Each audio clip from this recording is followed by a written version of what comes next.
Doña Aide, buenos días. ¿Cómo está la cosa por allá por Houston? Hoy es 31 de octubre del 2022. Son las 10:45 de la mañana y hoy es el día de brujas, del Halloween. Y por cierto, a punto de llegar a la elección de término medio el próximo martes. Y, hablando de esas tierras, ayer el veguero de Barinas, don Luis Cordero, inauguraba su ópera prima en las afueras de esa ciudad, en Lowenbog Road, en la propiedad de Lienzo Charro Espuelas de Plata en Katy, Texas, para que los fines de semana, tanto paisano que está por esas tierras se puede dar un banquete y tragarse una deliciosa carne en vara, puerco en caja china, guasacaca con yuca, grupos de música llanera en vivos, y así poder entretener a tanto paisano que está por allí. Además de que pueda ir más de un museo que le guste la carne gorda, como la sabe preparar don Luis. Hoy, para todos aquellos que les gusta el argumento de salir a rumbear, toca hacer trick or trick. Pero, aunque sea la invocación de muertos y demás hierbas, el día de brujas, el buen amigo, escritor, comunicador, don Daniel Lara Farías, lanza su libro en Amazon que se llamará Fiesta con Piñata, donde nos relatará eventos históricos de la política venezolana sin censura, con su estilo particular y sacándole la piedra a todos los que haga falta, cantando verdades en tono de ensayo para que no perdamos la vista de la pelota sobre tanto villanos rojos y azules y neutros que han sido protagonistas de los hechos que terminaron siendo parte de las causas de nuestra desgracia, para llegar a la asquerosa consecuencia de haber perdido nuestra nación en manos de una gran banda de maleantes que no caben en la cueva de Alí Baba por más que griten abracadabra. Y vaya, los vuelva a sacar y llenar 40 veces más, y aún la gran farsa del espacio no alcanzará para todos a menos que sean quemados en hogueras cual Torquemada y su ceniza las metan en ese recinto. Tal vez así podrán ser metidos toda la banda de villanos en esa célebre cueva de los relatos de la mil y una noche. Pero para nosotros, los descendientes de la civilización judio-cristiana, tenemos que recordar que en 1529, hace 493 años, se produce el acto de la Reforma por parte del sacerdote alemán, el señor Martín Lutero, donde se produce un importante parteaguas en la religión en Europa, donde este hombre y luego su buen amigo, el señor Juan Calvino, francés, mandan al Vaticano a plancharse el flux, con el principal argumento de que la educación debía ser impartida a todos los feligreses sin importar su estado social, sino por el hecho de que al tener feligreses educados sería mejor para llegar la doctrina de Jesús por encima de la pompa de la iglesia en Roma y la de Constantinopla, que era el imperio bizantino. Entonces, para nosotros acá, ¿cuál es el evento relevante? Que en 1958 se firma el Pacto de Punto Fijo, que fue un evento político histórico en el cual las fuerzas que lograron llegar al poder porque se opusieron a la dictadura, nos dimos una democracia perfectible con protagonistas como Betancur, Caldera y Jovito, porque las ratas comunistas no quisieron participar. Este evento se llamó el Pacto de Punto Fijo. Y aunque yo en mi infinita ignorancia creía que aquel documento histórico se había firmado en la ciudad de Punto Fijo, Estado Falcón, realmente se firmó en Caracas, en la casa de don Rafael Caldera, que quedaba en la avenida Francisco Solano, diagonal al delicioso restaurante La Huerta. Pues para ese momento Caldera era el único político que tenía casa formal, porque nunca estuvo desterrado. Pues todos los demás líderes opositores venían del exilio, no tenían casa, no tenían sitio claro donde ir ni siquiera a brindar un café para reunirse a macollar. Este pacto le dio gobernabilidad a nuestra nación con muchos aciertos y errores, nos dio una nación de paz, de un Estado de Derecho, de un ejercicio civil del poder por 40 años y muere con la elección de la pecueca del Sambo de Sabaneta en diciembre de 1998. Y mientras, ¿dónde queda uno de los pocos focos del gobierno conservador acá en América? Es el que dirige las políticas públicas para el grueso de sus ciudadanos, que es el señor Bukele en El Salvador, donde lleva presos a más de 55,000 terroristas, los zampó y los enguacaló en la cárcel con el ejercicio de su Estado de Derecho actual. Y este señor tiene como resultado comprobable la caída cierta de las estadísticas de crímenes por pandilleros y bandas terroristas que tenían azotada esa nación de hace más de 20 años. Así que ese es de los pocos conservadores que quedan al mando en la América hispánica actual. También la semana pasada se cumplió el centenario del natalicio de Carlos Andrés Pérez, el pasado 27 de noviembre.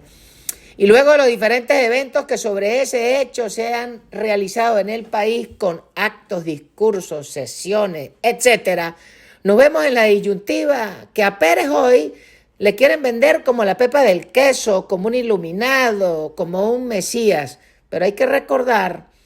que fue su línea hacia el socialismo estatista nacerista en su primer mandato, el caldo de cultivo para que casi 20 años después de entregar el poder a Luis Herrera en 1978 por la derrota de Piñerúa por sus aciertos y torpezas, entonces llegar al poder, la peor herencia mal administrada de nuestra democracia, y coronar al Sambo de Sabaneta con una banda de maleantes que actualmente todavía conducen bajo invasión, usurpación y tragedia a nuestra nación. Pero sin olvidar que la herencia de demagogia y populismo que nos dejó el paisano de Rubio, lo único que no se puede negar al día de hoy es que fue un demócrata, que respetó el Estado de Derecho y que aceptó ser destituido, pero para todo lo demás no supo entender la destrucción que sus adversarios y envidiosos críticos harían para enterrar la República. Por no entender que en vez de darnos propiedad, solo nos aferramos al estatismo más cruel y que hoy vemos su expresión en una pecueca como el bobo de Cúcuta y sus rastacueros acompañantes del mundo militar, empresarial, académico, mediático y todos en la apuesta de recoger algún mendrugo, pero muy pocos apostando a tener una república constitucional donde se respete el Estado de Derecho de acuerdo a los preceptos de la República que nació en la Declaración de Independencia del 5 de julio de 1811 y la Constitución de los Estados de Venezuela que nos dimos en 1811, que es la base fundacional del ejercicio de nación llamada Venezuela, y que debemos hacer un intento por regresar a nuestros orígenes, quizás con un argumento bien pensado, y nunca nos dimos la posibilidad de practicar esa nación escrita según ese Estado de Derecho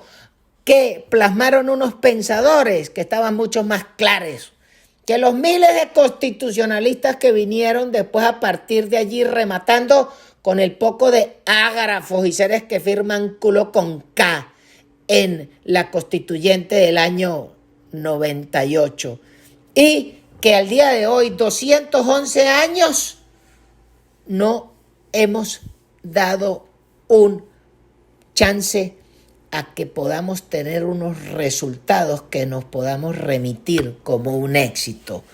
Eso es lo que estamos viendo con el centenario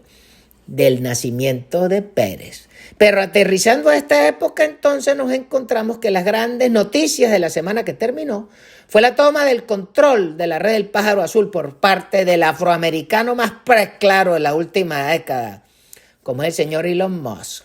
que luego de que terminara la operación y pagara para hacerse con el control, propiedad y mandato de esa empresa, se presentó en la sede con un lavamanos y publicando la frase "sin querer". Pues lavamanos se traduce "sink", pero la frase es algo así como para que se la calen. O en perfecto maracucho, para que te lo cepilléis mardito. y acto seguido le quemó el culo a las tres principales ratas censoras de la red, que era el comunista Paraghat Agrawal, que era el CEO, otro toche de nombre Ned y una bruja censora responsable del contenido, y esta bruja, que era una gran cabrona del Partido Demócrata, le había cerrado la cuenta al Catire siendo presidente de la Nación del Norte. Y ahora la sacan de taquito, cual perra censora, sin aviso ni protesto. Y además que el Elon se buscó un tecnicismo para que el CEO no se lleve de bono como 50 millones por rata infeliz, que son parte de responsable de haber escondido el escándalo de la computadora de Hunter al censurar al New York Post en pleno remate de campaña, tapar la tragedia de la peste china al planeta, el robo de la elección del Catire en noviembre del 2016 y la cagada del viejo imbécil dormilón para que llegáramos a la actual guerra en Ucrania y todos los nefastos efectos de la censura de pretender acallar el desastre de lo que vino con la peste amarilla. La segunda noticia es la declaración de las ganancias de las empresas petroleras globales como Shell, ExxonMobil, Chevron, en el último término, sobre todo por las hartas estupideces del ejercicio del poder del viejo dormilón y eliminar la autonomía energética a la nación del norte, que se transforma en el desastre energético por la coba del cambio climático y entonces quedar de nalgas en manos de rusos y saudíes. Y este infame autogol pues dio como resultado que las petroleras están ganándose una bola de billete y todo el planeta pagando la gasolina carísima. Claro, porque el otro colorario es que nosotros aquí en Venezuela, con el petróleo en manos del Estado, en manos de estos ágrafos, en vez de tener una industria petrolera abierta a la inversión extranjera para recibir impuestos y producir cerca de 4 millones de barriles diarios por la competencia entre las diferentes operadoras, más la espiral de empleo que eso genera, tenemos una economía secuestrada. Pero los que deberían estar hablando de desestatizar, que son los que se oponen, hoy tienen posiciones más estatistas que las mismas ratas chavistas usurpadoras en el poder. Y si no, véale la propuesta de los 35 candidatos. Y ayer, por cierto, terminó la novela en Brasil, donde se dio como resultado la derrota de Bolsonaro por un punto porcentual, menos de 1,5 millones de votos, pero con un ejercicio de las máquinas de Smartmatic. ¡Oh, sorpresa! Los mismos que participaron en el robo en Argentina, Colombia, Estados Unidos, ¡ay!, en Kenia y en Filipinas. Pero casualmente, entonces aparecen 5,5 millones de votos nulos.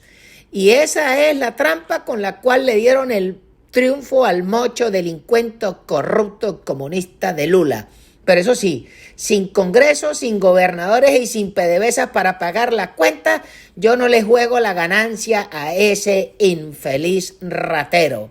que dentro de nada seguirá el camino de los bufones latinoamericanos como Boric, Castillo, Petro, Fernández, Arce, Ortega, el bobo de Cúcuta, el cingado de Díaz-Canel,